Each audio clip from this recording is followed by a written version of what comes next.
Hi, good afternoon, or I should say good evening.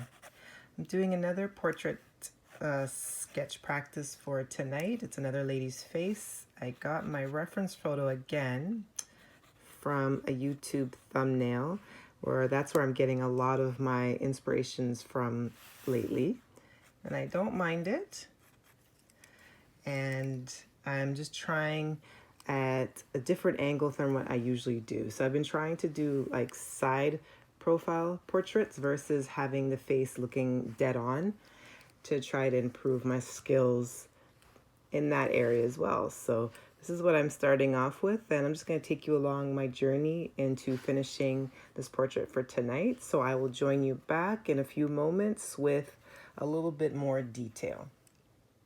So I've started to lay a lot of the groundwork for my portrait, and I'm including some shadow work here and there, just where things appear to be darker. So around the cheekbones, I'm trying to define the cheekbones a bit and kind of include where the blush is placed on the model, according to the reference photo that I'm looking off of course.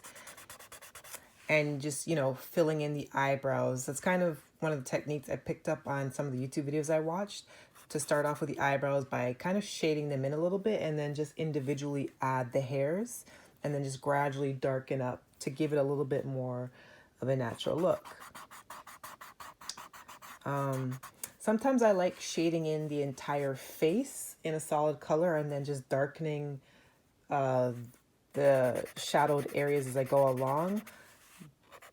But lately I've kind of not been doing that as much. I've just been kind of strategically placing the shadows where I feel they should be and going from there.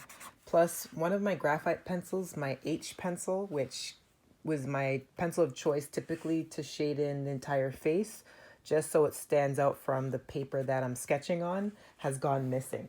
I feel like my pencils have legs. They just kind of get up and walk on their own. And I'm still looking for it, so I've kind of laid off of using that.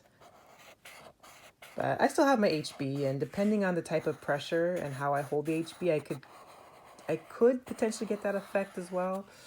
But I've just have chosen not to do that at this point. I'm just kind of using my blending stump, using a tissue paper to add contrast where I see fit.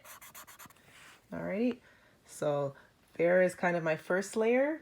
So I'm going to go off camera again, do a little bit more detail work, and kind of use my mechanical pencil to darken some areas or to add the more finer detail. And I might just facilitate between like a 2B, 3B, 4B, depending on the area. So I'll be back in a little bit. So I've gone ahead and I've added a lot more detail.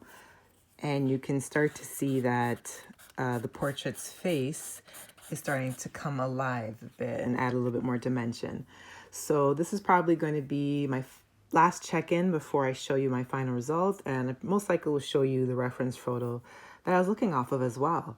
But you can do a lot of dimension with just this simple tool right here. Really neat. At least I like to think so.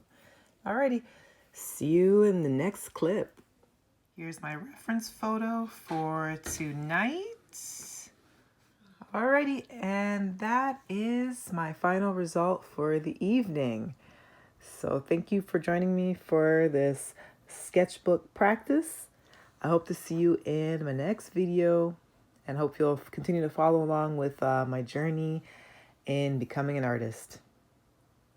Peace.